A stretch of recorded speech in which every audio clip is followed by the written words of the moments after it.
Good morning. Okay. കഴിഞ്ഞ ദിവസം നമ്മളെ ആംബുലൻസ് സർവീസിൽ എടുത്ത പോർഷൻസ് അത്രയും നിങ്ങൾ വായിച്ചു നോക്കിയായിരുന്നോ? റീഡ് ചെയ്തോ? വെറുതെ ഒന്ന് വായിച്ചു പോയാൽ മതി. നിങ്ങൾക്ക് അയച്ചായിരുന്നോ? യെസ്. ഓക്കെ. നിങ്ങൾ മോക്ക് ടെസ്റ്റുകളൊക്കെ കറക്റ്റ് ആയിട്ട് ചെയ്ത് നോക്കുന്നില്ലേ എല്ലാവരും?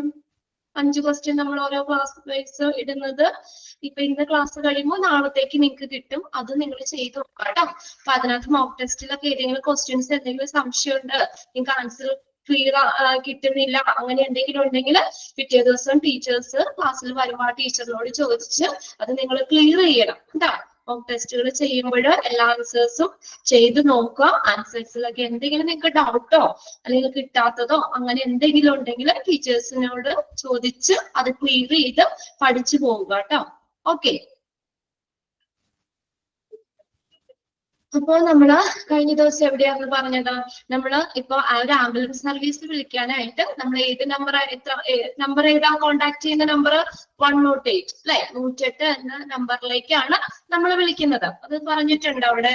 ഇന്ത്യയില് 108 is generally by the EMRI across more than 10 states in India. ഇന്ത്യയില് 10 സ്റ്റേറ്റ്സിൽ കൂടുതൽ നമ്മൾ 108 എന്നതാണ് എമർജൻസി ഇതിന് കോണ്ടാക്ട് ചെയ്യാൻ വേണ്ടി വിളിക്കേണ്ട number.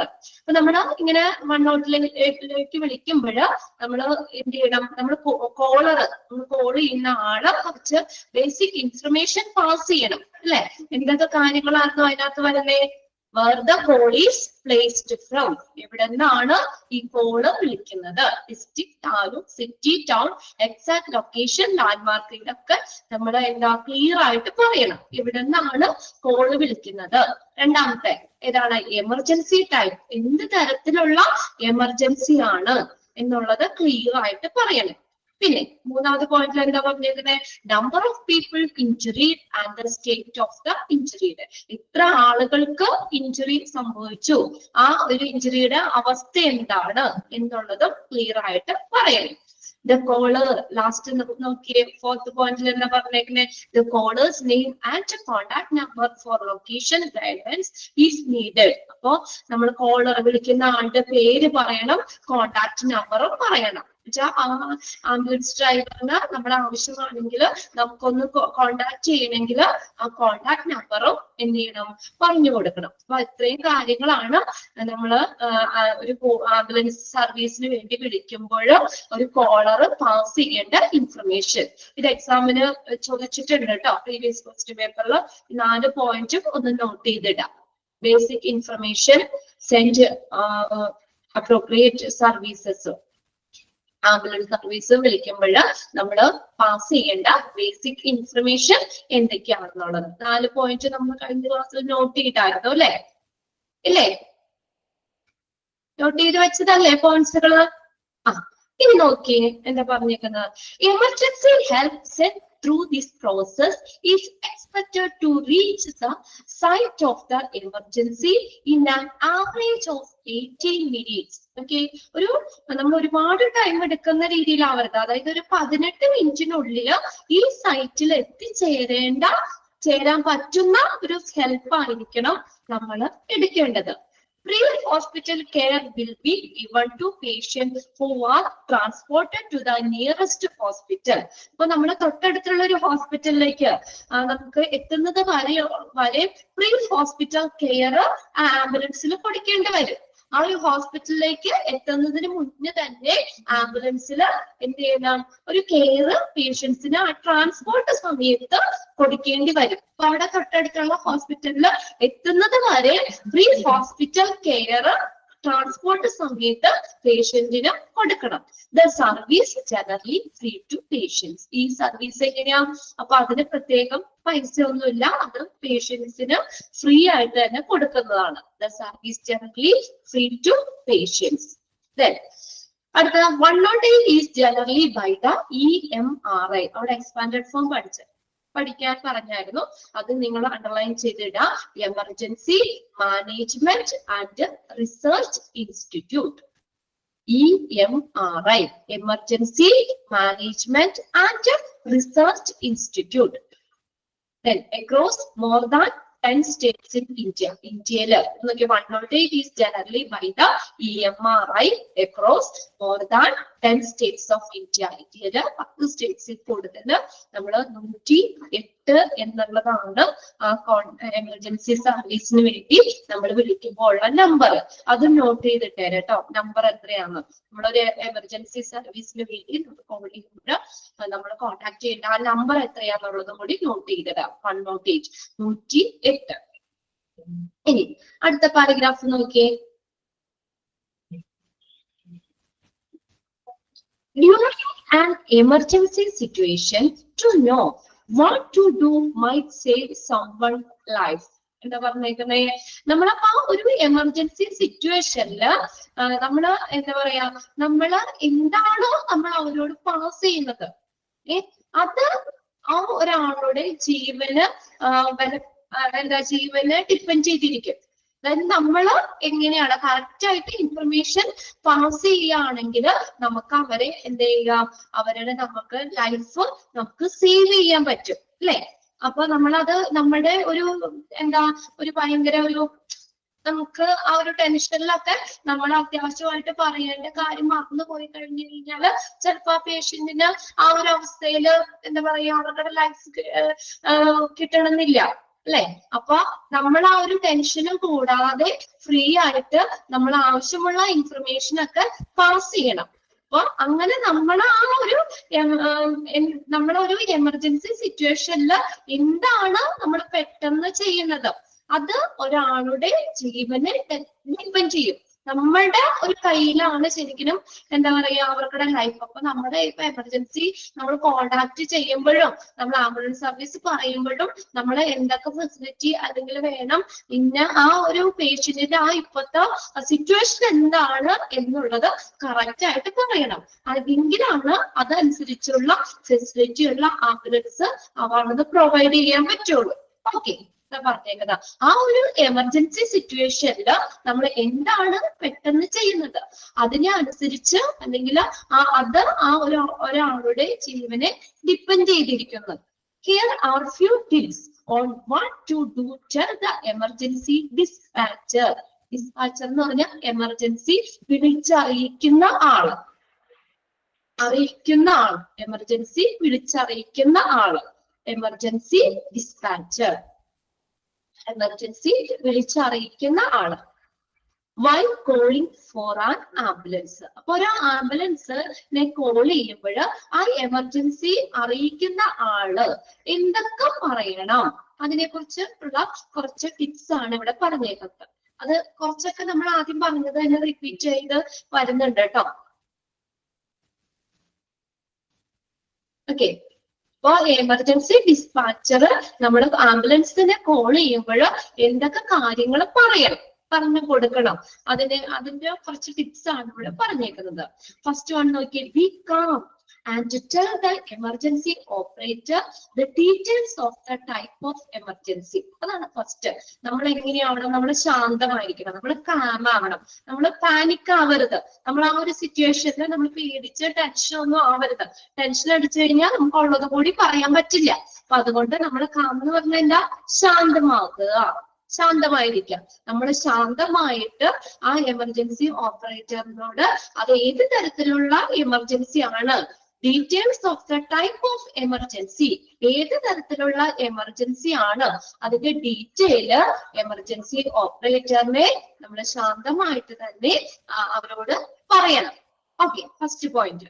We can and tell the emergency operator the details of the type of the emergency.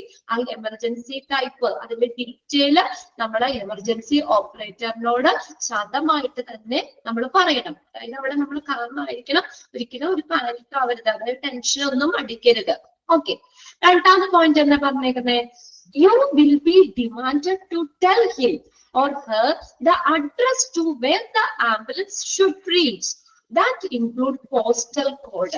അടുത്ത് നോക്കിയേ, നമ്മള് വിളിക്കുമ്പോൾ നമ്മള് എവിടെയാണോ ആംബുലൻസ് എത്തിച്ചേരേണ്ടത്, where the ambulance should reach, എവിടെയാണോ ആംബുലൻസ് എത്തിച്ചേരേണ്ടത് ആ അഡ്രസ് കറക്റ്റ് ആയിട്ട് പറയണം.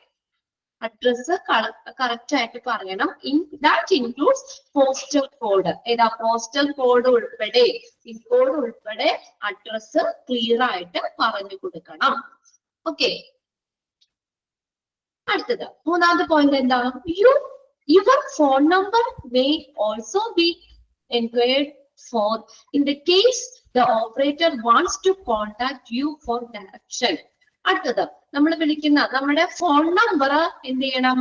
അത് ആവശ്യമാണെങ്കിൽ, നമ്മൾ അന്വേഷിക്കുകയാണെങ്കിൽ, എൻക്വയർഡ് ഫോൺ എന്ന് വെച്ചാൽ അന്വേഷിക്കുകയാണെങ്കിൽ അല്ലെങ്കിൽ ചോദിക്കുകയാണെങ്കിൽ, അപ്പൊ നമ്മൾ കോൾ ചെയ്യുമ്പോൾ നമ്മുടെ ഫോൺ നമ്പർ ചോദിക്കുവാണെങ്കിൽ, അന്വേഷിക്കുവാണെങ്കിൽ നമ്മൾ എന്ത് ചെയ്യണം? ഫോൺ നമ്പർ കറക്റ്റ് ആയിട്ട് പറഞ്ഞു കൊടുക്കണം. എന്തിനാ ഫോൺ നമ്പർ പറഞ്ഞു കൊടുക്കണത്? In the case the operator want to contact for the direction. ഇപ്പൊ വന്ന വഴിക്കൊക്കെ അല്ലെങ്കിൽ എന്തെങ്കിലും ഡയറക്ഷന് വേണ്ടിയിട്ട് നമ്മൾ ആ വിളിച്ച ആളെ, ആ ഓപ്പറേറ്ററിന്, ആംബുലൻസ് ഓപ്പറേറ്ററിന് നമുക്കൊന്ന് തിരിച്ചു വിളിക്കണമെങ്കിലൊക്കെ എന്ത് ചെയ്യണം? ആ ഫോൺ നമ്പർ നമ്മൾ പറഞ്ഞു കൊടുക്കണം. Okay. Your phone number may also be enquired for. Phone number ചോദിക്കുകയാണെങ്കിൽ അല്ലെങ്കിൽ ഫോൺ നമ്പർ അന്വേഷിക്കുകയാണെങ്കിൽ നമ്മൾ ആ ഡയറക്ഷന് വേണ്ടിയിട്ട് ഈ ഓപ്പറേറ്റർ നമ്മളെ ഒന്ന് കോണ്ടാക്ട് ചെയ്യാൻ ഫോൺ നമ്പർ ഒക്കെ ചോദിക്കുകയാണെങ്കിൽ കറക്റ്റ് ആയിട്ട് പറഞ്ഞു കൊടുക്കണം. അടുത്ത് നോക്കിയ fourth point, he or she will also need the patient age, sex and any medical history you might recollect. അടുത്ത് നോക്കിയ നാലാമത്തെ പോയിന്റ് എന്താ? പേഷ്യന്റിന്റെ ഏജ്, എത്ര വയസ്സുണ്ട്, സെക്സ് മെയിൽ ആണോ ഫീമെയിൽ ആണോ, എന്തെങ്കിലും മെഡിക്കൽ ഹിസ്റ്ററി ഒക്കെ നമുക്ക് ആ പേഷ്യന്റിനെ അറിയാമെങ്കിൽ അതെല്ലാം പറഞ്ഞു കൊടുക്കണം. ഓക്കെ. പേഷ്യന്റ് ഇത്ര വയസ്സായിട്ടുള്ള, ഇപ്പൊ ആണോ അത് ഓൾഡ് ആയിട്ടുള്ള ആളാണോ, അതിന്റെ ആ ഏജ് എത്ര വയസ്സുണ്ടെന്നും മെയിൽ ആണോ ഫീമെയിൽ ആണോ എന്നുള്ളതും അവരുടെ മെഡിക്കൽ ഹിസ്റ്ററി നമുക്ക് അത് അറിയാമെങ്കിൽ വിളിക്കുന്ന ആൾക്ക് ആ പേഷ്യന്റുമായിട്ട് ഒത്തിരി ഡീപ്പ് ബന്ധമൊക്കെ ഉണ്ടെങ്കിൽ നമുക്ക് അറിയാൻ പറ്റുമല്ലോ. അപ്പൊ അങ്ങനെ മെഡിക്കൽ ഹിസ്റ്ററി ഒക്കെ അറിയാമെങ്കിൽ എന്ത് ചെയ്യണം? അത് പറഞ്ഞു കൊടുക്കണം. Age, sex, medical history. അഞ്ചാമത്തെ പോയിന്റ് എന്താ പറഞ്ഞേക്കുന്നത്? The operator will also need to know if the person is bleeding, if he or she is conscious, has chest pain and is breathing. അടുത്ത നോക്കിയേ, the operator will also need to know if the person is bleeding. അപ്പൊ ഇനി അതിപ്പോ എല്ലാ അപകടമൊക്കെ പറ്റി bleeding ആണോ, bleeding ഉള്ള ഒരു പേഷ്യന്റിനെ കൊണ്ടുപോകാനാണോ, ആ പേഷ്യന്റ് ബ്ലീഡിംഗ് ഉണ്ടോ, കോൺഷ്യസ് ബോധാവസ്ഥയിലുള്ള പേഷ്യന്റ് ആണോ, ബോധമുള്ള അതോ അൺകോൺഷ്യസ് ആയിട്ടുള്ള പേഷ്യന്റ് ആണോ, അല്ലെങ്കിൽ ചെസ്റ്റ് പെയിൻ, എന്തെങ്കിലും നെഞ്ചുവേദനയോ അല്ലെങ്കിൽ അങ്ങനെ എന്തെങ്കിലുണ്ടോ, ബ്രീത്തിങ്ങിന് എന്തെങ്കിലും പ്രശ്നമൊക്കെ ഉണ്ടോ. അപ്പൊ അങ്ങനെയാണെങ്കിലാണ് നമുക്ക് ഓക്സിജൻ സിലിണ്ടറും ഒക്കെ ഡിഫിബ്രിലേറ്ററൊക്കെ നമുക്ക് കൊണ്ടുവരേണ്ട കാര്യം അല്ലെ. CPR ഒക്കെ കൊടുക്കാനൊക്കെ അറിയാവുന്ന ഒരാളായിരിക്കണം ബ്രീത്തിങ്ങിനൊക്കെ എന്തെങ്കിലും പ്രശ്നം ഉണ്ടെങ്കിൽ. അപ്പൊ അങ്ങനെയുള്ള കാര്യങ്ങളൊക്കെ നമ്മൾ കറക്റ്റ് ആയിട്ട് പറയണം. ബ്ലീഡിംഗ് ഉള്ള പേഷ്യന്റ് ആണോ, അല്ലെങ്കിൽ കോൺഷ്യസ് ബോധാവസ്ഥയിലുള്ള പേഷ്യന്റ് ആണോ, ചെസ്റ്റ് പെയിനോ ബ്രീത്തിങ്ങോ എന്നൊക്കെ എന്തെങ്കിലും പ്രശ്നമുണ്ടോ, അല്ലെങ്കിൽ അങ്ങനെ എന്തെങ്കിലും ഉണ്ടെങ്കിൽ ആ ഒരു ഇൻഫർമേഷനും കൂടി പാസ് ചെയ്യണം. അതെല്ലാം നമ്മൾ കറക്റ്റ് ആയിട്ട് പറഞ്ഞു കൊടുക്കണം. ഓക്കെ. അപ്പൊ അങ്ങനെ നമ്മൾ അത് പറഞ്ഞു കൊടുത്താലാണ് അതിനനുസരിച്ചുള്ള ഫെസിലിറ്റി അവർക്ക് ആ ഒരു കൊണ്ടുവരാൻ പറ്റുള്ളൂ. അങ്ങനെയുള്ള ആ സർവീസ്, അങ്ങനെയുള്ള ഒരു ആംബുലൻസ് സർവീസ് നമുക്ക് കൊണ്ടുവരാൻ പറ്റുള്ളൂ. ഓക്കെ. പിന്നെ അടുത്ത ആറാമത്തെ പോയിന്റ് നോക്കിയേ, you will also be demanded to make clear the type of injury or emergency and what caused the incident. ഏത് ടൈപ്പ് ഇഞ്ചുറി ആണ് അല്ലെങ്കിൽ എമർജൻസി ആണ്, ആ ഒരു ഇൻസിഡന്റ്, ആ ഒരു സംഭവത്തിന് കാരണമായിട്ടുള്ള കാര്യം, കോസ്റ്റ് ദ ഇൻസിഡന്റ് കണ്ടോ, വാട്ട് കോസ്റ്റ് ദ ഇൻസിഡന്റ്, ആ ഒരു സംഭവത്തിന് കാരണമായിട്ടുള്ള ഒരു കാര്യം, ആ ഒരു സംഭവം എന്താണെന്നുള്ളത് പറഞ്ഞു കൊടുക്കണം. ഇങ്ങനെ 6 പോയിന്റാ പറയുന്നത്. ജസ്റ്റ് ഒന്ന് നിങ്ങൾ വായിച്ചു വെക്കുക കേട്ടോ. ഇത് ഫുള്ള് ബൈക്കാട്ടൊന്നും ചെയ്യണ്ട, ഒന്നോ രണ്ടോ പ്രാവശ്യം വായിച്ചു കഴിഞ്ഞാൽ അതിനകത്ത് നമ്മൾ പറയുന്നതിന്റെ പോയിന്റ്സിലൊക്കെ ഇൻക്ലൂഡ് ചെയ്തതോ അല്ലെങ്കിൽ ഇൻക്ലൂഡ് ചെയ്യാത്തത് ഏതെന്ന് ചോദിച്ചാലും നമുക്ക് ഐഡന്റിഫൈ ചെയ്യാൻ പഠിക്കാം, അറിയാൻ പറ്റും അല്ലെ. 1-2 പ്രാവശ്യം വായിച്ചു നോക്കിയാൽ മതി. അപ്പൊ ഫസ്റ്റ് നമ്മൾ എന്താ പറഞ്ഞത്, ഒന്നാമത്തെ പോയിന്റിൽ എന്താ, നമ്മൾ ശാന്തമായിട്ട് നമ്മൾ എമർജൻസി ഡീറ്റെയിൽ എമർജൻസി ഓപ്പറേറ്ററിനോട് പറഞ്ഞു കൊടുക്കണം. പിന്നെ അവര് നമ്മളോട് ചോദിക്കുകയാണെങ്കിൽ നമ്മുടെ അഡ്രസ്സ്, പിന്നെ അതുപോലെ തന്നെ പോസ്റ്റൽ കോഡ് ഉൾപ്പെടെയുള്ള അഡ്രസ്സ് പറഞ്ഞു കൊടുക്കണം. അത് എവിടെയാണ് ആംബുലൻസ് എത്തേണ്ടത് എന്നുള്ളതൊക്കെ. അപ്പൊ ആ ആംബുലൻസ് എവിടേക്കാണ് എത്തേണ്ടത്, അവിടുത്തെ അഡ്രസ്സ് കാര്യങ്ങളൊക്കെ പറഞ്ഞു കൊടുക്കണം. അതിൽ പോസ്റ്റൽ കോഡ് കൂടി ഇൻക്ലൂഡ് ചെയ്യണം, ഉൾപ്പെടെയുള്ള അഡ്രസ്സ് പറഞ്ഞു കൊടുക്കണം. പിന്നെ നമ്മളോട് ഇനി ഫോൺ നമ്പർ, നമ്മുടെ phone number, phone, very good, അടുത്തത് പോയിന്റ് ഇട്ടു. നമ്മുടെ ഫോൺ നമ്പർ ചോദിക്കുകയാണെങ്കിൽ, അപ്പൊ ഇനി നമ്മൾ വല്ല ഡയറക്ഷൻ ഒക്കെ വേണ്ടിയിട്ട് വിളിച്ച ആളോ ഒന്നുകൂടി തിരിച്ച് കോണ്ടാക്ട് ചെയ്യണമെങ്കിലൊക്കെ ആ ഒരു ആവശ്യത്തിനൊക്കെ നമ്മൾ കോണ്ടാക്ട് ഉണ്ടെങ്കിൽ നമ്മളോട് ഫോൺ നമ്പർ ചോദിക്കുകയാണെങ്കിൽ നമുക്ക് ഫോൺ നമ്പർ അത് പറഞ്ഞു കൊടുക്കണം. പിന്നെ അടുത്തത് പേഷ്യന്റിന്റെ ഏജ്, സെക്സ്, അവരുടെ മെഡിക്കൽ ഹിസ്റ്ററിയിലൊക്കെ നമുക്ക് അറിയാമെങ്കിൽ നമുക്ക് അതും പറഞ്ഞു കൊടുക്കാം. പിന്നെ അഞ്ചാമത്തെ പോയിന്റിൽ എന്താ, പേഷ്യന്റ് ബ്ലീഡിംഗ് ഉള്ള പേഷ്യന്റ് ആണോ, കോൺഷ്യസ് ബോധാവസ്ഥയിലുള്ളതാണോ, അല്ലെങ്കിൽ അൺകോൺഷ്യസ് ആയിട്ടുള്ള പേഷ്യന്റ് ആണോ, പിന്നെ ചെസ്റ്റ് പെയിനോ ബ്രീത്തിങ്ങിന് എന്തെങ്കിലും പ്രശ്നമുണ്ടോ, അങ്ങനെയുള്ള കാര്യങ്ങളും പറയണം. ഇനി ആറാമത്തെ പോയിന്റിൽ ഏത് തരത്തിലുള്ള ഇഞ്ചുറി ആണ് അല്ലെങ്കിൽ എമർജൻസി ആണ്, ആ ഒരു ഇഞ്ചുറിക്ക് അതിന് കാരണമായിട്ടുള്ള സംഭവം ഏതാണ് എന്നുള്ളതും നമ്മൾ ചോദിക്കുകയാണെങ്കിൽ നമ്മൾ പറഞ്ഞു കൊടുക്കണം. ഓക്കെ, 6 പോയിന്റ് പത്രമുള്ള ആ ഒരു സെക്ഷൻ. ഇനി അടുത്ത് ക്രൂയിങ് ആണ്. ക്രൂയിങ് എന്ന് പറഞ്ഞല്ലോ, ക്രൂസ് ആരാ, ആംബുലൻസിലുള്ള ജോലിക്കാരാണ് കേട്ടോ, സ്റ്റാഫാണ് ക്രൂസ് എന്ന് പറയുന്നത്. ക്രൂയിങ് ആംബുലൻസിലെ ജോലിക്കാരെ കുറിച്ചാണ് ഇനി പറയുന്നത്. നമുക്ക് ഇതിനകത്ത് നമുക്ക് 10 എണ്ണം പഠിക്കാനുണ്ട് കേട്ടോ. ഇനി ആ ഒരു ലാസ്റ്റ് സെക്ഷൻ ആണ് ഇതും കൂടി ഉള്ളൂ, ക്രൂയിങ്.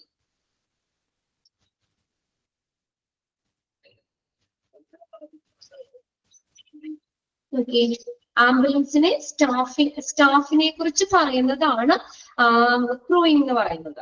അപ്പൊ നമ്മൾ പറഞ്ഞു ആ ഇന്റൻസിറ്റി അനുസരിച്ച്, അല്ലെങ്കിൽ അതിന്റെ തീവ്രത, ഇന്റൻസിറ്റി എന്ന് പറഞ്ഞാൽ എന്താ, തീവ്രത അനുസരിച്ച് സ്റ്റാഫിന്റെ ക്വാളിഫിക്കേഷൻ വ്യത്യാസപ്പെടാം.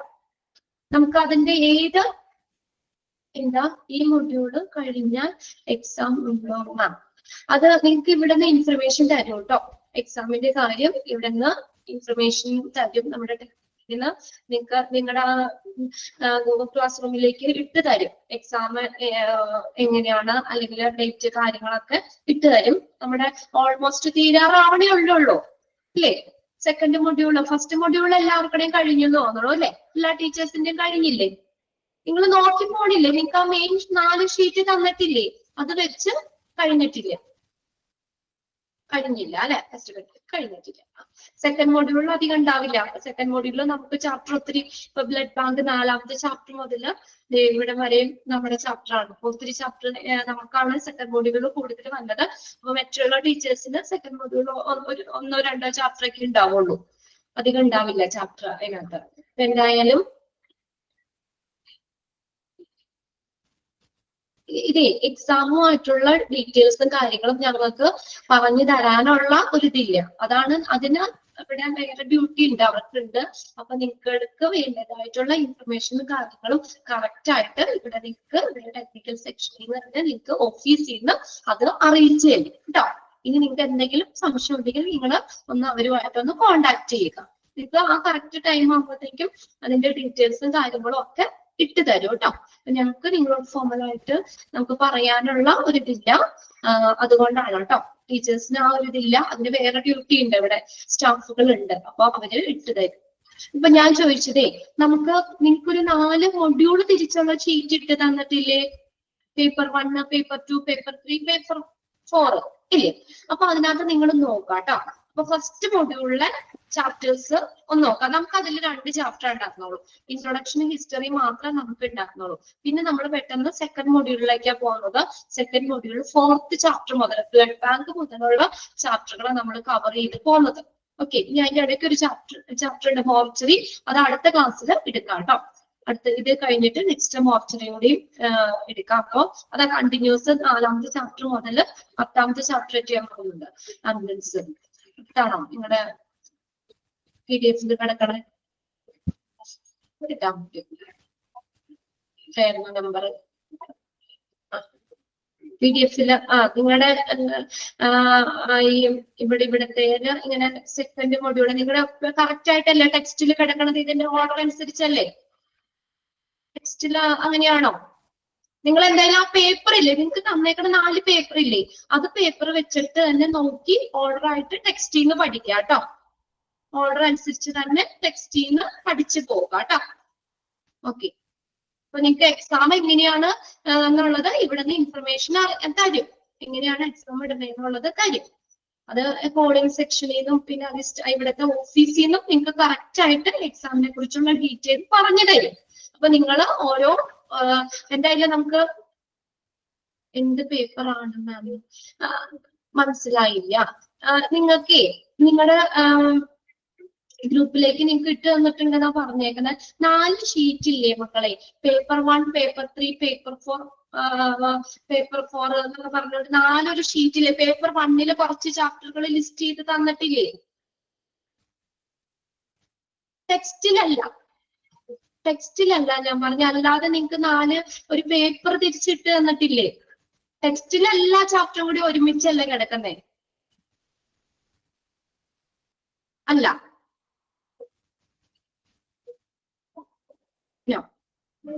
അപ്പൊ നിങ്ങൾക്ക് എന്താ പറയാ, ഒരു 4 പേപ്പർ തിരിച്ചിട്ടുള്ള ഷീറ്റ് ഇട്ട് തന്നിട്ടുണ്ടോ? ആ സിലബസ് നമുക്ക് പേപ്പർ 1-ല് എത്ര 13 ചാപ്റ്റർ ഒക്കെയാണുള്ളൂ നമുക്ക്.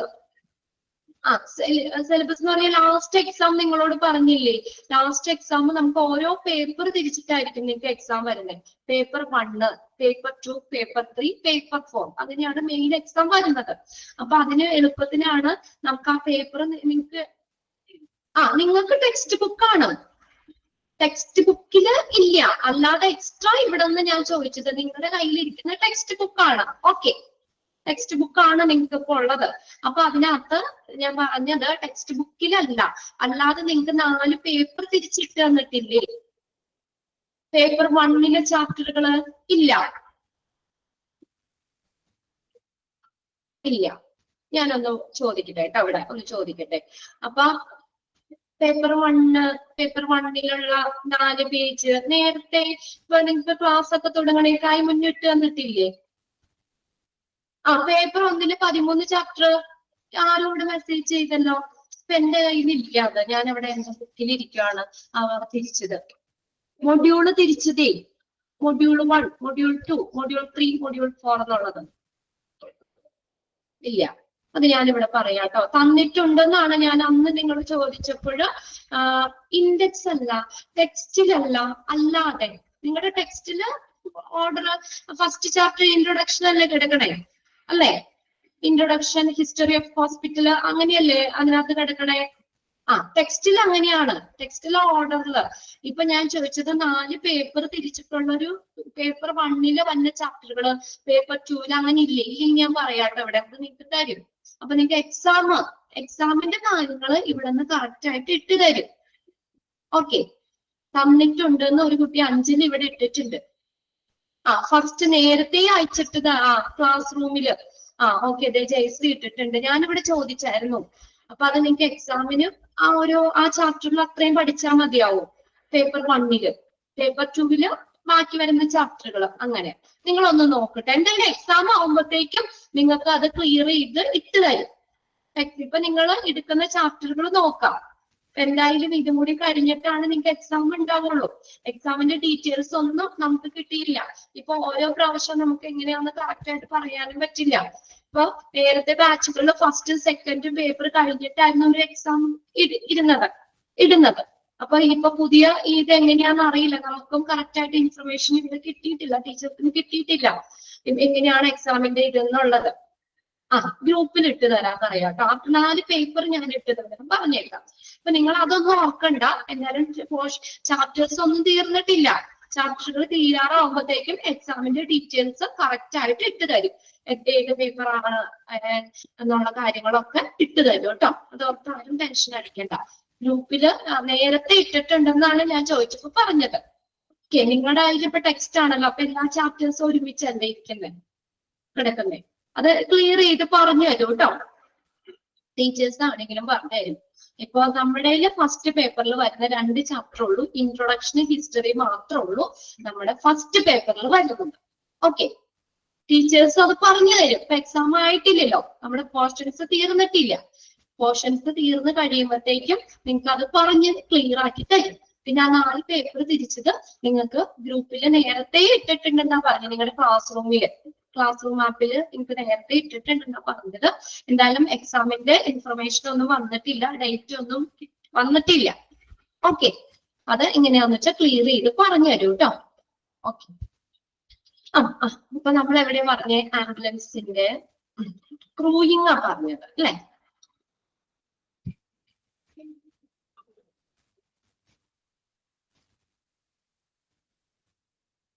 ക്രൂയിങ്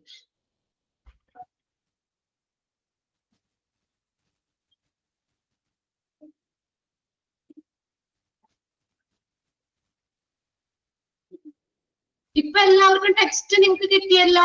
ടെക്സ്റ്റ് കിട്ടിയിട്ടില്ലേ? എല്ലാവർക്കുടെയും കയ്യിലില്ലേ ടെക്സ്റ്റ്? ഇനി ആർക്കും കിട്ടാത്തില്ലല്ലോ ടെക്സ്റ്റ് ഒന്നും. പിന്നെ കുഴപ്പമില്ല. ഇനി ജസ്റ്റ് നമുക്ക് ആ പേപ്പർ അനുസരിച്ച് ഏതൊക്കെ ചാപ്റ്റേഴ്സ് ആണെന്നുള്ളത് നിങ്ങൾ അത് നോക്കി പഠിച്ചാൽ മതി കേട്ടോ. ഓക്കെ, നിങ്ങൾക്ക് ടെക്സ്റ്റ് ആണ് മക്കളെ. നിങ്ങളുടെ കയ്യിൽ ഇപ്പൊ എല്ലാവർക്കും ടെക്സ്റ്റ് എത്തിയില്ലേ?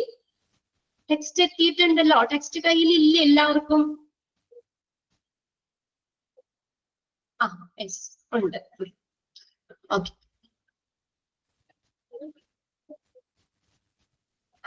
ഇനി നോക്കിയേ, നമ്മൾ എടുത്ത ചാപ്റ്റേഴ്സ് നിങ്ങൾ എഴുതി വെച്ചിട്ടില്ലേ?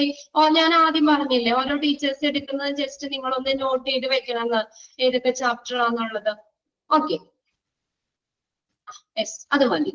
അത് കഴിയുമ്പോൾ ടീച്ചേഴ്സ് പറയും, ഇവിടെ നിന്ന് എക്സാമിന്റെ കറക്റ്റ് ഡീറ്റെയിലും നിങ്ങൾക്ക് ഇട്ട് തരും കേട്ടോ. അതോർത്ത് ആരും ടെൻഷൻ അടിക്കണ്ട. അപ്പൊ നമുക്ക് ക്ലാസ്സിലേക്ക് പോകാം. ആംബുലൻസിൽ ക്രൂയിങ് ആണ്. ക്രൂയിങ് എന്ന് പറഞ്ഞ ആംബുലൻസിലുള്ള സ്റ്റാഫിനെ കുറിച്ചാണ് പറയുന്നത്. അപ്പൊ അതിനകത്ത് ആ ഇന്റൻസിറ്റി അനുസരിച്ച്, നമുക്ക് ആ തീവ്രത അനുസരിച്ചാണ് സ്റ്റാഫിന്റെ ക്വാളിഫിക്കേഷൻ എന്ന് പറയുന്നത്. അതിനകത്ത് ഇപ്പൊ നമ്മുടെ നോർമൽ കേസുകളിൽ പേഷ്യന്റിന് വെറുതെ കൊണ്ടുപോകുകയാണ്, അങ്ങനെയാണെങ്കിൽ നമുക്ക് അധികം ക്വാളിഫിക്കേഷൻ ഉള്ള സ്റ്റാഫുകളൊന്നും വേണ്ട അതിൽ, അല്ലെ? പേഷ്യന്റ് വെറുതെ ട്രാൻസ്പോർട്ട് ചെയ്യുന്ന സമയത്ത് അധികം ക്വാളിഫൈഡ് ആയിട്ടുള്ള സ്റ്റാഫുകൾ അതിൽ വേണമെന്നില്ല. ഇനി നമ്മള് ക്രിട്ടിക്കൽ കേസുകൾ എമർജൻസി ആയിട്ടൊക്കെ പോകുമ്പോൾ അതിനനുസരിച്ചുള്ള ക്വാളിഫിക്കേഷൻ ഉള്ള സ്റ്റാഫുകൾ ആംബുലൻസിൽ അവൈലബിൾ ആയിരിക്കണം. അവര് നിർബന്ധമായിട്ടും വേണം. അപ്പൊ അത് ഇന്റൻസിറ്റി അനുസരിച്ചാണ് ആ സ്റ്റാഫിന്റെ ക്വാളിഫിക്കേഷൻ പറയുന്നത്. നോക്കിയേ, there are different level of qualification that the ambulance crew may hold, from holding the formal qualification to having a fully qualified doctors on the board. എന്താ പറഞ്ഞ, ഇപ്പൊ സാധാരണ നമ്മള് ആംബുലൻസിൽ പേഷ്യന്റിനെ കൊണ്ടുപോകുകയാണെങ്കിൽ അധികം എഡ്യൂക്കേറ്റഡ് ആയിട്ടുള്ള അല്ലെങ്കിൽ ക്വാളിഫിക്കേഷൻ ഉള്ള ആളുകൾ അതിൽ വേണമെന്നില്ല. നോർമലി നമ്മൾ ഒരു ഡ്രൈവറും വേണം, ഒരു സ്റ്റാഫും വേണം അതിൽ. അത് നിർബന്ധമാണ്. അത് അടുത്ത പോയിന്റിൽ പറയുന്നുണ്ട്. അപ്പൊ എന്ന് പറഞ്ഞാൽ അങ്ങനെ വേണ്ട. എന്നാൽ എമർജൻസി ആയിട്ട് പോകുമ്പോൾ, ക്രിട്ടിക്കൽ ആയിട്ട് നമ്മൾ പേഷ്യൻസിനെ കൊണ്ടുപോകുമ്പോൾ ചിലപ്പോ അതിനകത്ത് ഡോക്ടർ തന്നെ വേണ്ടി വന്നേക്കാം. അപ്പൊ അങ്ങനെ നമ്മൾ അത് ആ ഇന്റൻസിറ്റി അനുസരിച്ചാണ് നമ്മൾ ഏത് തരത്തിലുള്ള സ്റ്റാഫുകൾ വേണം അല്ലെങ്കിൽ അതൊക്കെ അവിടെ തീരുമാനിക്കുന്നത്. ഇപ്പൊ നമ്മൾ സാധാരണ രീതിയിലാണെങ്കിൽ നമുക്ക് അധികം ക്വാളിഫൈഡ് ആയിട്ടുള്ള ആളുകൾ ക്രൂസ് ആ ആംബുലൻസിൽ വേണ്ട എന്നാ പറയുന്നത്. Most ambulance service required at least 2 crew members. Underline ചെയ്തിട്ടോ കേട്ടോ, പ്രീവിയസ് ക്വസ്റ്റ്യൻ പേപ്പറിൽ ചോദിച്ചിട്ടുണ്ട്. Most ambulance service required at least 2 crew members. At least 2 crew members. Most ambulance service requires at least 2 crew members. ഒരു ആംബുലൻസിൽ നമ്മള് സാധാരണയായിട്ട് എല്ലാ ആംബുലൻസിലും 2 ക്രൂസ്, 2 ജോലിക്കാരും ഉണ്ടായിരിക്കണം, സ്റ്റാഫുകളും ഉണ്ടായിരിക്കും. At least 2 crew members. അണ്ടർലൈൻ ചെയ്തിട്ടോ. To be on every ambulance. 1 to drive. ഒരാൾ എന്തിനാ ആംബുലൻസ് ഡ്രൈവ് ചെയ്യുക, അല്ലെ? ആംബുലൻസ് ഓടിക്കാനായിട്ട് ഡ്രൈവറായിട്ട് ഒരാൾ വേണം.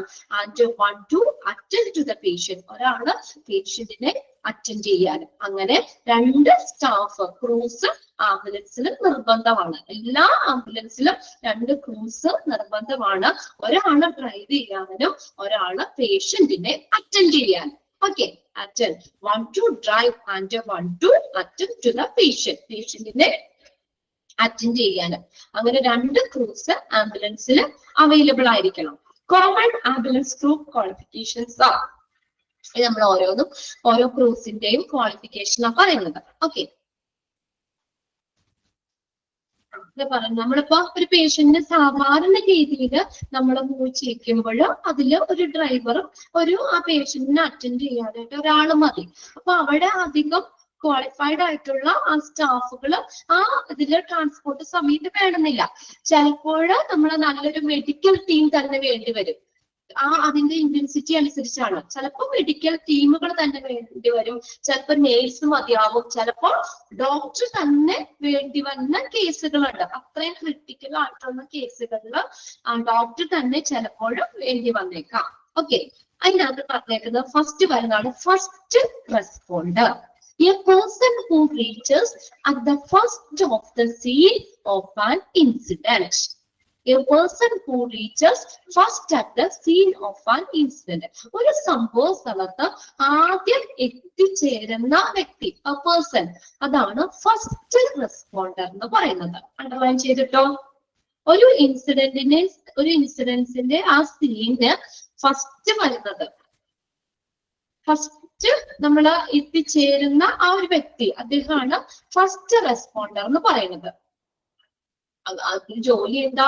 ഫസ്റ്റ് റെസ്പോണ്ടർ ജോലി job is to give early critical care. പ്രാഥമിക ആ ഒരു സഹായം കൊടുക്കുക. അതിന് ഫസ്റ്റ് എയ്ഡ് ഇല്ലേ, ഫസ്റ്റ് എയ്ഡ് കൊടുക്കുക എന്നുള്ളതാണ് അദ്ദേഹത്തിന്റെ ജോലി, ഫസ്റ്റ് റെസ്പോണ്ടറുടെ. Okay, as critical care such as cardiopulmonary resuscitation, CPR. കേട്ടിട്ടില്ലേ? CPR കൊടുക്കണ ബ്രീത്തിങ്ങിന് പ്രശ്നമൊക്കെ ഉണ്ടെങ്കിൽ നമുക്ക് ശ്വസിക്കാനൊക്കെ ആയിട്ട് കാർഡിയാക് അറസ്റ്റ് ഒക്കെ സംഭവിക്കുന്ന കേസുകളിൽ നമുക്ക് നോർമലി ബ്രീത്ത് ചെയ്യാനൊക്കെ ബുദ്ധിമുട്ടുണ്ടെങ്കിൽ ആ CPR കൊടുക്കാൻ അറിയുന്ന ആളായിരിക്കണം, അല്ലെ? അല്ലെങ്കിൽ CPR അതേ നമ്മുടെ early critical care first aid ആണ്, അത് കൊടുക്കാൻ അറിയുന്ന ഒരാള് ആംബുലൻസിൽ ഉണ്ടായിരിക്കണം. Okay, or applying and automated external defibrillator AED, അതും അണ്ടർലൈൻ ചെയ്തിട്ടായിരുന്നു. CPR-ഉം അണ്ടർലൈൻ ചെയ്തിടണം, AED അണ്ടർലൈൻ ചെയ്തിടാം. Or applying and automated external defibrillator AED.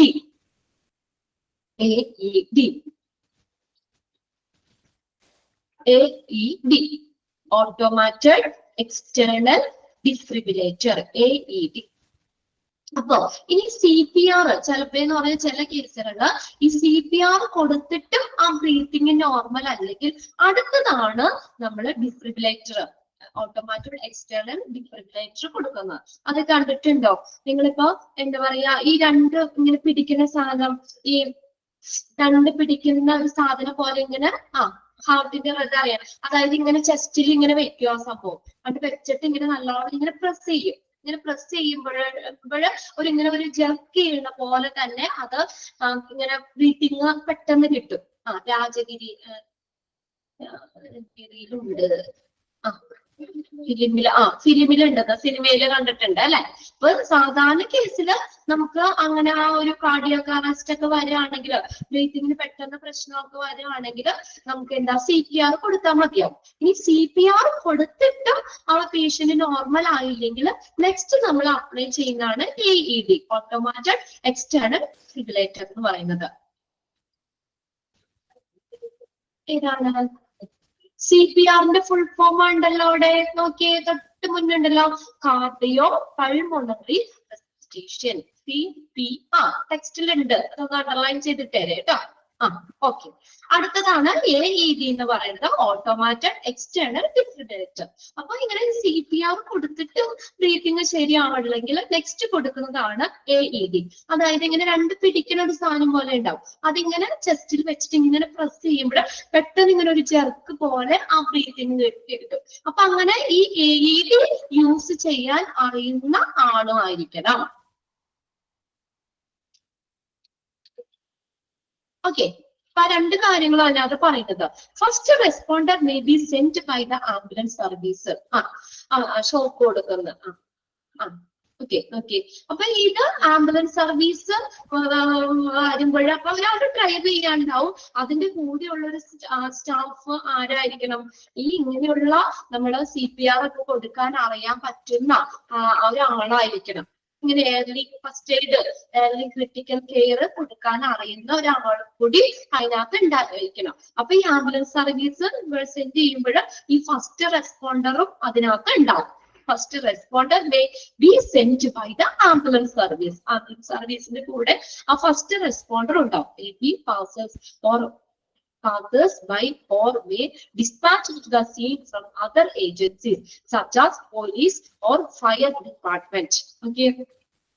ഇതെന്ന് പറഞ്ഞു കഴിഞ്ഞാല് നമുക്ക് പല ഇതിനകത്ത് വരാം. ഇപ്പൊ പോലീസിൽ അല്ലെങ്കിൽ ഫയർ ഡിപ്പാർട്ട്മെന്റിൽ നിന്നോ അല്ലെങ്കിൽ പല ഏജൻസികളിൽ നിന്നോ ഒക്കെ ഈ ഇങ്ങനെ CPR കൊടുക്കാനൊക്കെ അറിയുന്ന ആളെ ആ ഒരു സംഭവ സ്ഥലത്തേക്ക് അയച്ചേക്കാം എന്ന് പറഞ്ഞേക്കുന്നത്. ഓക്കെ, അപ്പൊ ഫസ്റ്റ് റെസ്പോണ്ടർ എന്താണെന്നുള്ളത് നോട്ട് ചെയ്തിട്ട് കേട്ടോ. ആ ഒരു സംഭവ സ്ഥലത്ത് ആദ്യം എത്തിച്ചേരുന്ന ഒരു വ്യക്തി, അതാണ് ഫസ്റ്റ് റെസ്പോണ്ടർ എന്ന് പറയുന്നത്. അദ്ദേഹത്തെയാണ് ഫസ്റ്റ് റെസ്പോണ്ടർ എന്ന് പറയുന്നത്. അദ്ദേഹത്തിന് എന്ത് വേണം, അദ്ദേഹത്തിന്റെ ജോബ് എന്താ, അതും കൂടി അണ്ടർലൈൻ ചെയ്തിടണം കേട്ടോ. അതൊരു പ്രീവിയസ് ക്വസ്റ്റ്യൻ പേപ്പറിൽ ചോദിച്ചിട്ടുണ്ട്. First job is to give early critical care. early critical care കൊടുക്കുക, പ്രാഥമിക ഒരു വൈദ്യ ചികിത്സ കൊടുക്കുക, ഫസ്റ്റ് എയ്ഡ് കൊടുക്കുക എന്നുള്ളതാണ് ഫസ്റ്റ് റെസ്പോണ്ടറിന്റെ ജോബ്. ഓക്കെ, പിന്നെ അത് ഏതൊക്കെയാണെന്നാ പറഞ്ഞത്? സച്ചാസ് ഏതൊക്കെയാ? CPR, AED, cardio pulmonary റെസിസ്റ്റേഷൻ, automated external defibrillator. ഇതൊക്കെ യൂസ് ചെയ്യാൻ അറിയുന്ന ഒരാളായിരിക്കണം ആര്? First responder. ഇത് ചിലപ്പോ നമ്മള് ഈ പോലീസിൽ നിന്നോ അല്ലെങ്കിൽ ഫയർ ഡിപ്പാർട്ട്മെന്റിൽ നിന്നോ മറ്റുള്ള ഏജൻസിയിൽ നിന്നോ ഒക്കെ ഫസ്റ്റ് റെസ്പോണ്ടറെ സംഭവ സ്ഥലത്തേക്ക് അയച്ചേക്കാം. അത്രയും പോയിന്റ്സുകൾ കിട്ടി അതിൽ നിന്ന്. അങ്ങനെ തന്നെ നോട്ട് ചെയ്ത് വെക്കണം കേട്ടോ. A person who reaches first at the scene of an incident. Okay, ഇനി രണ്ടാമത്തെയാണ് ആംബുലൻസ് ഡ്രൈവർ. ആംബുലൻസ് ഡ്രൈവർ അറിയാലോ, എന്താ അദ്ദേഹം ചെയ്യേണ്ടത്? ഡ്രൈവ് ചെയ്താൽ മതി അല്ലെ? ആംബുലൻസ് ശ്രദ്ധിച്ച് നമ്മള് ഓടിക്കാന്നുള്ള ഒരു ഇത് മാത്രമേ ഉള്ളൂ അദ്ദേഹത്തിന്റെ duty. Okay, ambulance driver. Some service employees staff without any qualification or just basic first training whose work is to simply drive the vehicle. അല്ലെ? അപ്പൊ ആംബുലൻസ് ഡ്രൈവറിന് അധികം ക്വാളിഫിക്കേഷൻ ഒന്നും വേണ്ട. അദ്ദേഹത്തിന്റെ ജോലി എന്ന് പറഞ്ഞാൽ ഡ്രൈവ് ചെയ്യുക, വെഹിക്കിള് ഡ്രൈവ് ചെയ്യാന്നുള്ളത് ഉള്ളൂ. പിന്നെ അതിനകത്ത് പറഞ്ഞിരിക്കുന്നത് ambulance drivers may also have training in using the radio and knowing where the medical supplies are stored in the ambulance. ഇതിനകത്ത് പറഞ്ഞേക്കുന്നത് നമ്മൾ പറഞ്ഞില്ലേ, നമ്മൾ കമ്മ്യൂണിക്കേഷന് വേണ്ടി ഉപയോഗിക്കുന്ന 2-way റേഡിയോ ഒക്കെ പറഞ്ഞില്ലേ, അങ്ങനെയുള്ള ആ 2-way റേഡിയോ ഉപയോഗിക്കാൻ അറിയുന്ന ആളായിരിക്കും. നമ്മൾ പറഞ്ഞില്ലേ ആംബുലൻസിലുള്ളവർക്ക് ഹോസ്പിറ്റലിലേക്ക് കോണ്ടാക്ട് ചെയ്യാൻ വേണ്ടിയിട്ടുള്ള കമ്മ്യൂണിക്കേഷന് വേണ്ടിയിട്ടുള്ള അതാണ് ആ ഒരു ഫെസിലിറ്റി ആണ്, എക്യുപ്മെന്റ് ആണ് 2-way റേഡിയോ. അത് നമ്മൾ യൂസ് ചെയ്യാൻ അറിയണം. പിന്നെ ഒരു കാര്യം അദ്ദേഹത്തിന് ഏതാ? Knowing where the medical supplies are stored in the ambulance. ആംബുലൻസിൽ മെഡിക്കൽ സപ്ലൈ എവിടെയാണ് സ്റ്റോർ ചെയ്ത് വെച്ചേക്കുന്നത്, എവിടേക്കാണ്, ഏതൊക്കെ കാര്യങ്ങൾ എവിടേക്കാണ് ഇരിക്കുന്നത് എന്നുള്ള കാര്യം കൂടി അറിയണം. അത് കൊടുക്കാനോ അതൊന്നും വേണ്ട, എങ്ങനെ കൊടുക്കണതോ അല്ലെങ്കിൽ അങ്ങനെയുള്ളതൊന്നും വേണ്ട, എവിടെയാണെന്നുള്ളത് മാത്രം ജസ്റ്റ് ഒന്ന് അറിയണം. ഇപ്പൊ നമ്മൾ എവിടെയാണെന്ന് ചോദിച്ചാൽ അത് കാണിച്ചു കൊടുക്കുന്ന രീതിയിൽ നമുക്ക് ആ സംഭവങ്ങളൊക്കെ ആംബുലൻസിൽ എവിടെയാണ് ഓരോന്നും വെച്ചേക്കുന്നത്, മെഡിക്കൽ സപ്ലൈ എവിടെയാണ് സ്റ്റോർ ചെയ്തേക്കുന്നത് എന്നുള്ള കാര്യം അദ്ദേഹത്തിന് അറിയണം. ഓക്കെ, ക്ലിയർ ആയോ? ആംബുലൻസ് ഡ്രൈവർ എന്താണ്, അധികം ക്വാളിഫിക്കേഷൻ ഒന്നും വേണ്ട. അദ്ദേഹത്തിന്റെ ജോലി എന്ന് പറഞ്ഞാൽ ഡ്രൈവ് ചെയ്യാം അല്ലെ? Work is to simply drive the vehicle, drive ചെയ്യുക എന്നുള്ളത് മാത്രമേ ഉള്ളൂ അദ്ദേഹത്തിന്റെ ജോലി. പിന്നെ നമുക്ക് പറഞ്ഞിട്ടുണ്ട് ആ 2-way റേഡിയോ ഒന്ന് യൂസ് ചെയ്യാനായിട്ട് അറിയണം. പിന്നെ ആംബുലൻസിൽ ഈ മെഡിക്കൽ സപ്ലൈ എവിടെയാണ് സ്റ്റോർ ചെയ്തേക്കുന്നത് എന്നുള്ള കാര്യവും അറിയണം. വേറെ ഇത് എങ്ങനെയാ കൊടുക്കാനോ അല്ലെ അങ്ങനെയുള്ളതൊന്നും വേണ്ട. ഇപ്പം വളരെ ലെസ് ക്വാളിഫൈഡ് ആയിട്ടുള്ള ക്വാളിഫിക്കേഷൻ കുറഞ്ഞുള്ള സ്റ്റാഫ് മതി ആംബുലൻസ് ഡ്രൈവർ. ഓക്കെ, ക്ലിയർ ആയോ? രണ്ടെണ്ണം ക്ലിയർ ആയോ? യെസ്. ഓക്കെ, അദ്ദേഹത്തിന് എന്താണ് ആ കമ്മ്യൂണിക്കേഷന് വേണ്ടിയിട്ടുള്ള 2-way റേഡിയോ യൂസ് ചെയ്യാൻ അറിയണം. പിന്നെ ആംബുലൻസിൽ ഓരോ മെഡിക്കൽ സപ്ലൈയും എവിടെയാണ് സ്റ്റോർ ചെയ്തേക്കുന്നത് എന്നുള്ളതും അറിയണം. ഓക്കെ, ഇനി അടുത്താണ് non emergency attendant. Non emergency attendant. Okay, this role has different level of training across the world, but these tasks are commonly only needed to carry out the patient transport duties rather than acute care. Okay, അത് നമ്മുടെ ഈ പല സ്ഥലത്ത് പല ട്രെയിനിങ്ങുകളായിരിക്കും ഇവർക്ക് കൊടുക്കുന്നത്. Non emergency attendant കൊടുക്കുന്നത്. This role. Okay, this role has different level of training across the world, but these staff are commonly only needed to carry out the patient transport duty rather than acute care. അതായത് പേഷ്യന്റിനെ transport ചെയ്യുമ്പോഴുള്ള കാര്യങ്ങളില്ലേ, അത് മാത്രം അദ്ദേഹത്തിന് അറിയണം. എങ്ങനെ പേഷ്യൻസിനെ move ചെയ്യിക്കണം, ആംബുലൻസിലേക്ക് എങ്ങനെ കയറ്റണം, അല്ലെങ്കിൽ എങ്ങനെ ഇറക്കണം. അപ്പൊ ആ പേഷ്യന്റിന്റെ ട്രാൻസ്പോർട്ട് ഡ്യൂട്ടീസ് മാത്രം അദ്ദേഹം അറിഞ്ഞാൽ മതി. To carry out the patient transport duty rather than ഇതിനേക്കായും acute care, തീവ്ര പരിചരണം കൊടുക്കേണ്ട കാര്യങ്ങളൊന്നും വേണ്ട. അദ്ദേഹത്തിന് എന്താണ്, എങ്ങനെ ഒരു പേഷ്യന്റിനെ ക്യാരി ചെയ്യണം, സേഫ് ആയിട്ട് എങ്ങനെ ഒരു പേഷ്യന്റിനെ കൊണ്ടുപോകണം, പേഷ്യന്റിനെ എങ്ങനെ മൂവ് ചെയ്യിക്കണം, ആംബുലൻസിലേക്ക് എങ്ങനെ കയറ്റണം, എങ്ങനെ ഇറക്കണം, അങ്ങനെയുള്ള കാര്യങ്ങൾ അറിഞ്ഞാൽ മതി. ഓക്കെ, which can include ഏതാ structure or wheel chair cases. ഇപ്പൊ സ്ട്രക്ചറിൽ നമ്മൾ ആംബുലൻസിലേക്ക് എങ്ങനെ സേഫ് ആയിട്ട് കയറ്റാം, അല്ലെങ്കിൽ വീൽ ചെയറിൽ ഇരിക്കുന്ന പേഷ്യൻസിനെ എങ്ങനെ ആംബുലൻസിൽ കയറ്റാം അല്ലെങ്കിൽ ഇറക്കാം. അപ്പൊ അങ്ങനെയുള്ള ജസ്റ്റ് ആ ഒരു ഇതിലൊക്കെ കുറച്ചൊരു കഴിവ് വേണം, അല്ലെങ്കിൽ അതിനൊരു പരിചയമൊക്കെ വേണം അദ്ദേഹത്തിന്. അപ്പൊ അങ്ങനെയുള്ള പേഷ്യന്റ് ട്രാൻസ്പോർട്ട് ഡ്യൂട്ടീസ് മാത്രം ഈ നോൺ എമർജൻസി അറ്റൻഡന്റ് വരുന്നുള്ളൂ. അദ്ദേഹം അതൊക്കെ ശ്രദ്ധിക്കണം, അത് ഹാൻഡിൽ ചെയ്യണം. Depends on provider, they may be instructed in first aid or extended skill such as the use of AED, oxygen therapy and other life-saving or palliative skills. ഇനി അടുത്ത് പറഞ്ഞേക്കണത്, പിന്നെ അതിന്റെ ഒപ്പം തന്നെ നമുക്ക് ഈ പേഷ്യന്റിന് നമ്മുടെ ട്രാൻസ്പോർട്ട് ഡ്യൂട്ടി മാത്രമേ ആവശ്യമുള്ളൂ എന്ന് പറഞ്ഞു. എങ്കിലും ഡിപ്പെൻഡിങ് ഓൺ പ്രൊവൈഡർ, ഇപ്പൊ നമ്മൾ ആ ഇത് ട്രെയിനിങ് പ്രൊവൈഡ് ചെയ്യുന്നവരെ അനുസരിച്ച് അവർക്ക് ഫസ്റ്റ് എയ്ഡോ അല്ലെങ്കിൽ AED, ഓക്സിജൻ തെറാപ്പി, മറ്റുള്ള life saving or palliative skills, അതിനൊക്കെ കുറച്ച് നൈപുണ്യം അല്ലെങ്കിൽ അതിന് കുറച്ച് കഴിവുള്ള ആളുകളായിരിക്കണം. They may give emergency cover when other units are not obtainable. ഒന്ന് ശ്രദ്ധിച്ചേ. അപ്പൊ അത് ഓൾറെഡി അവർക്ക് അതിനുള്ളൊരു കഴിവ് വേണം, എങ്കിലും അവർക്ക് സ്വന്തം ഇഷ്ടത്തിനൊന്നും കൊടുക്കാൻ പറ്റില്ല. They may give emergency cover when other units are not obtainable. മറ്റൊരു യൂണിറ്റിൽ നിന്നും ആ എമർജൻസി കവർ ലഭ്യമല്ലാത്തപ്പോൾ, or when accompanied by a fully qualified technician or paramedics. അല്ലെങ്കിൽ ആ നല്ല ക്വാളിഫിക്കേഷൻ ഉള്ള ടെക്നീഷ്യനോ അല്ലെങ്കിൽ പാരാമെഡിക്സ് പഠിച്ചിട്ടില്ലേ, ഡോക്ടറിനെ നേഴ്സിനെ ഒക്കെ കൂടാതെ തന്നെ മെഡിക്കൽ ഫീൽഡിൽ വർക്ക് ചെയ്യുന്നവരാണ് പാരാമെഡിക്സ്. അല്ലെങ്കിൽ ഡോക്ടറിനെയൊക്കെ അസിസ്റ്റ് ചെയ്യുന്നവരാണ്, നേഴ്സിനെയൊക്കെ അവരുടെ വർക്കിനെ സഹായിക്കുന്നവരാണ് പാരാമെഡിക്സ്.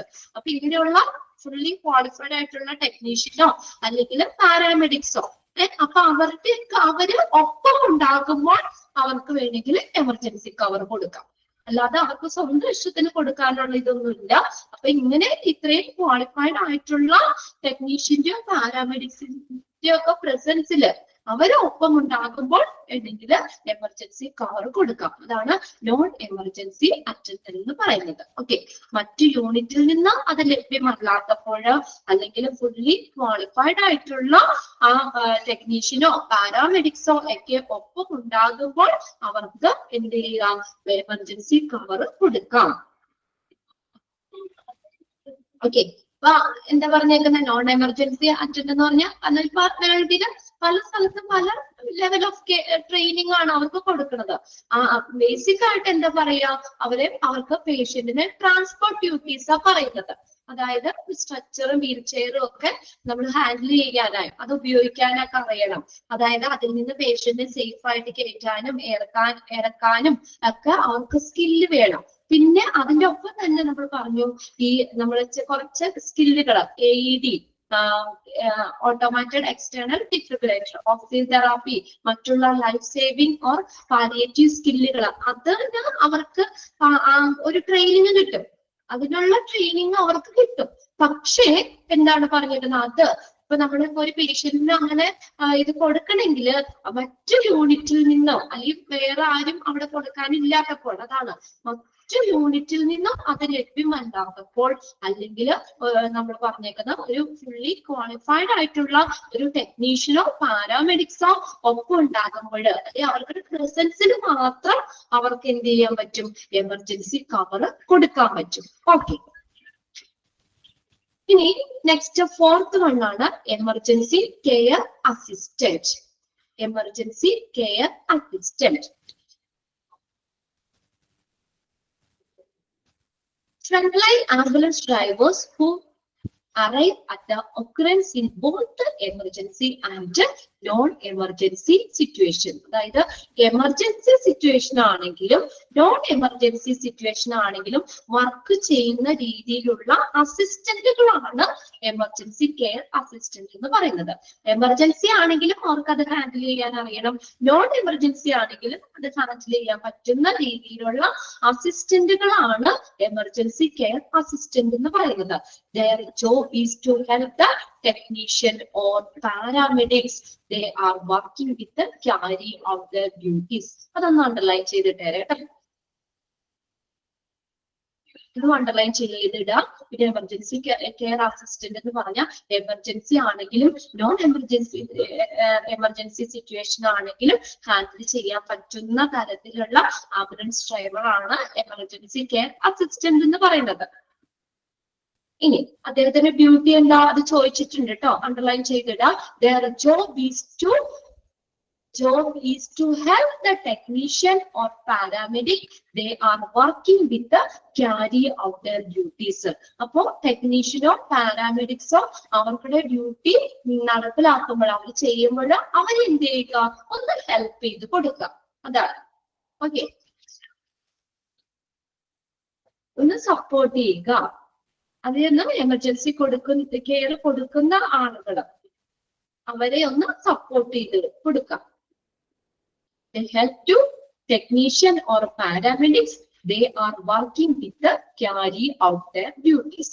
അവരുടെ ഡ്യൂട്ടി നടപ്പിലാക്കുമ്പോൾ ഈ ടെക്നീഷ്യനെയോ പാരാമെഡിക്സിനെയോ ഒക്കെ ഒന്ന് സപ്പോർട്ട് ചെയ്ത് കൊടുക്കാം, അല്ലെങ്കിൽ അവരെ ഒന്ന് ഹെൽപ്പ് ചെയ്ത് കൊടുക്കാൻ പറ്റുന്ന ആളുകളാണ് എമർജൻസി കെയർ അസിസ്റ്റന്റ് എന്ന് പറയുന്നത്.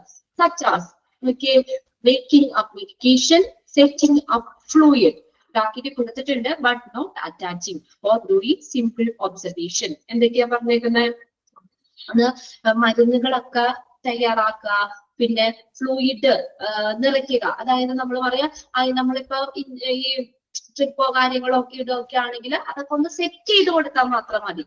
സെറ്റിംഗ് ഓഫ് ഫ്ലൂയിഡ്സ്, അത് സെറ്റ് ചെയ്ത് കൊടുക്കുക, അത് അറ്റാച്ച് ചെയ്യണ്ട, ജസ്റ്റ് ഒന്ന് സെറ്റ് ചെയ്ത് കൊടുക്കുക. ഓർ ഡൂയിങ് സിമ്പിൾ ഒബ്സർവേഷൻ, അവരെ ഒന്ന് ഒബ്സർവ് ചെയ്യുക, പേഷ്യൻസിനെ ഒക്കെ ഒന്ന് സിമ്പിൾ ആയിട്ട് ഒന്ന് ഒബ്സർവ് ചെയ്യുക എന്നുള്ള ഡ്യൂട്ടീസ് മാത്രമേ അവർക്ക് വരുന്നുള്ളൂ.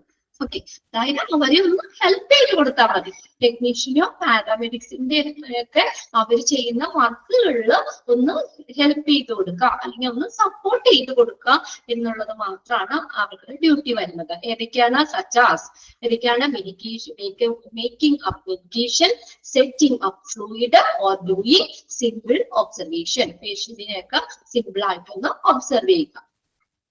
അടുത്തത് അഞ്ചാമത്തെയാണ് എമർജൻസി മെഡിക്കൽ ടെക്നീഷ്യൻ. അതാണ് അണ്ടർലൈൻ ചെയ്തിട്ടാട്ടോ. എമർജൻസി കെയർ അസിസ്റ്റന്റിന്റെ ജോബ് എന്താണെന്നുള്ളത് നോക്കാം. Job is to help the technician or paramedics. They are working with the carry out their duties. അവരെ ഒന്ന് ഹെൽപ്പ് ചെയ്യുക. അടുത്തതാണ് emergency medical technician. Emergency medical technician. Technicians are generally able to do a wide range of emergency care skills such as defibrillation, spinal immobilization, bleeding control, splinting of suspected fracture, helping the patient with some medication and oxygen therapy. Certain countries split this team into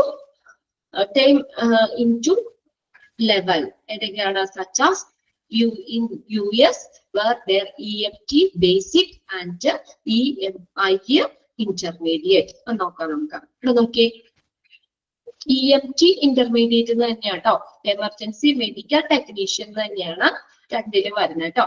EMT basic and EMT intermediate. ഇവിടെ നോക്കിയേ. അപ്പൊ emergency medical technician എന്ന് പറഞ്ഞാൽ emergency care വരുമ്പോൾ അതെങ്ങനെ handle ചെയ്യണം എന്നറിയാം, അന്ന് അത് കൈകാര്യം ചെയ്യാൻ പറ്റുന്ന സ്കിൽഡ് ആയിട്ടുള്ള ആളുകളാണ് എമർജൻസി മെഡിക്കൽ ടെക്നീഷ്യൻ എന്ന് പറയുന്നത്. Technicians are generally able to do a wide range of emergency care skills. ഉണ്ടോ? അപ്പൊ എമർജൻസി കാര്യങ്ങളിൽ എമർജൻസി ആയിട്ട് പേഷ്യൻസിനെ കൊണ്ടുപോകുമ്പോൾ ക്രിട്ടിക്കൽ കേസുകൾ അതിനെയൊക്കെ ഹാൻഡിൽ ചെയ്യാൻ പറ്റുന്ന വലിയ ആഴത്തില് wide range of emergency care കൊടുക്കാൻ പറ്റുന്ന സ്കിൽഡ് ആയിട്ടുള്ള ആളുകളാണ് എമർജൻസി മെഡിക്കൽ ടെക്നീഷ്യൻ എന്ന് പറയുന്ന പേരിൽ നിന്ന് തന്നെ നമുക്കറിയാം.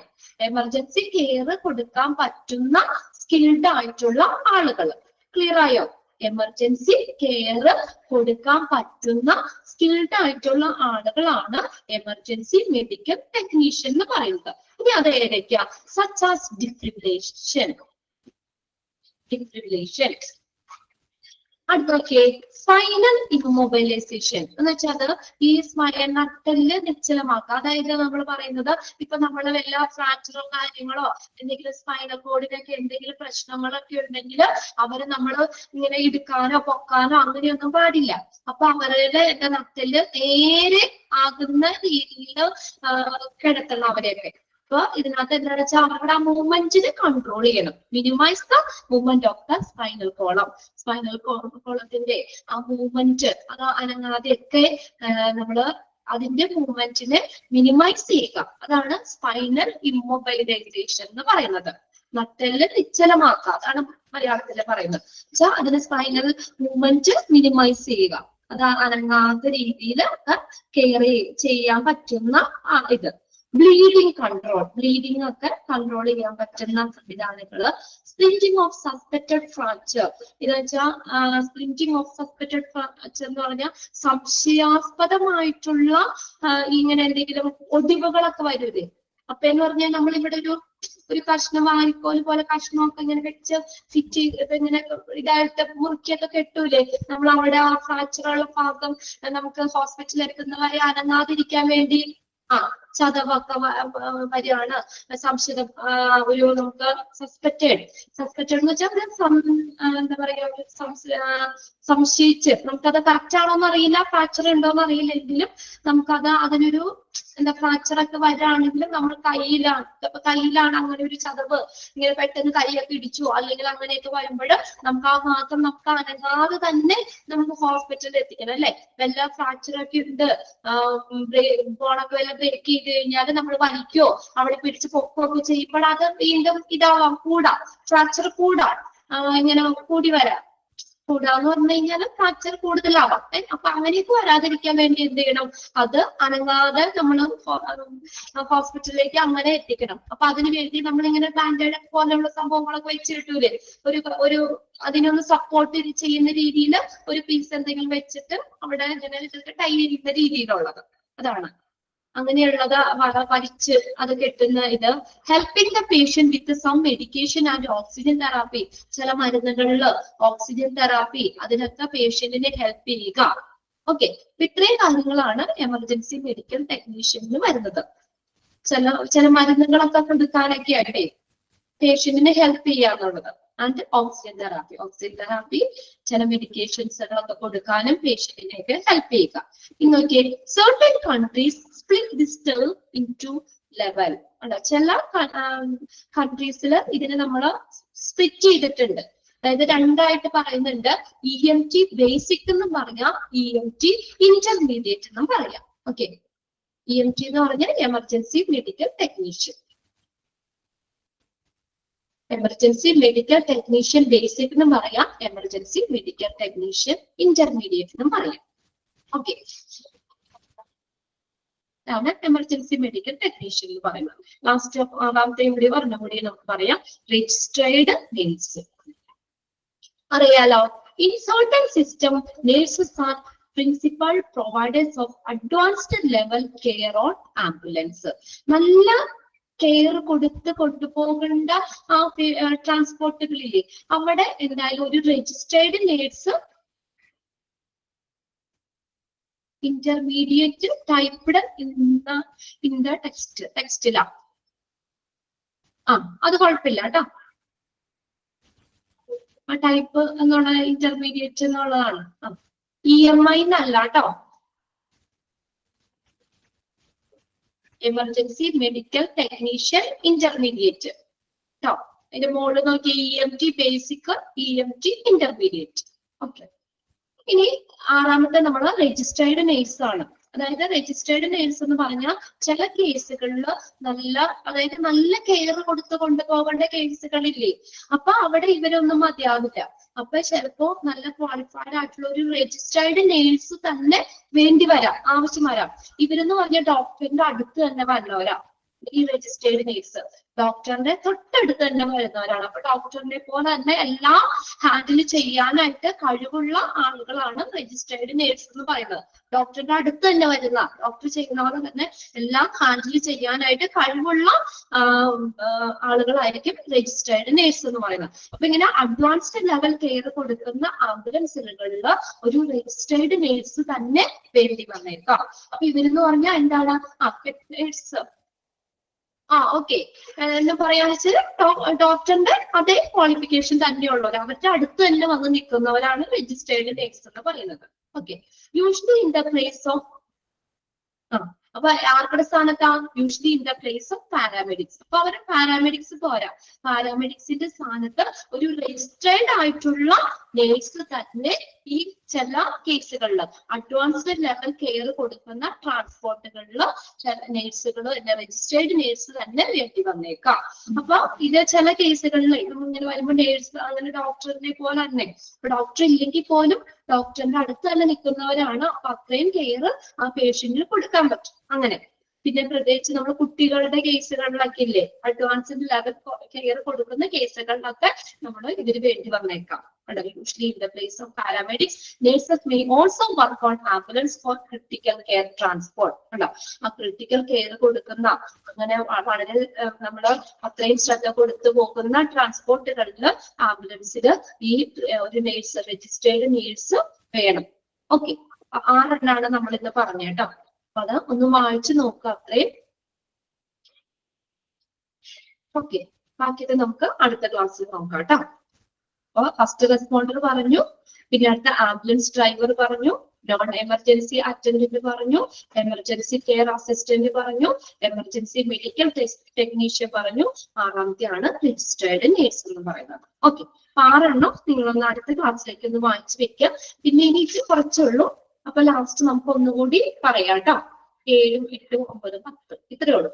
അപ്പൊ അത് കഴിഞ്ഞിട്ട് നമുക്ക് ആദ്യം മുതൽ ഒന്നുകൂടി ഒന്ന് ഷോർട്ട് ചെയ്ത് പെട്ടെന്ന് മനസ്സിലാവുന്ന രീതിയിൽ ഒന്നുകൂടി പറഞ്ഞുതരാം. ഓക്കെ, 10 എണ്ണം കഴിഞ്ഞ കഴിയുമ്പോ കേട്ടോ ഒന്നുകൂടി നമുക്കൊന്ന് റിവൈസ് ചെയ്യാം. ഓക്കെ.